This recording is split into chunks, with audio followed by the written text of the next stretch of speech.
Replacing the battery in your intelligent key can be simple if you follow this procedure. First, see the owner's manual for the recommended battery before replacing. Next, release the lock knob and remove the mechanical key from the intelligent key. Place a cloth over a small flathead screwdriver and insert the tip into this slit. Now, twist the screwdriver to separate the intelligent key into two pieces. Look at the battery to observe which side is up, so you can put the replacement battery in the same way. Ensure your hands are clean and free from oil and grease before touching anything inside the key fob.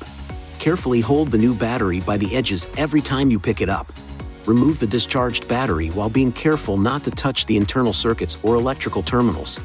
Gently place the new battery into the intelligent key with the negative side oriented in the same direction you noted during removal. Align the tips of the two halves and then close the key fob by pushing along the edges. Lastly, operate the intelligent key to ensure it works properly.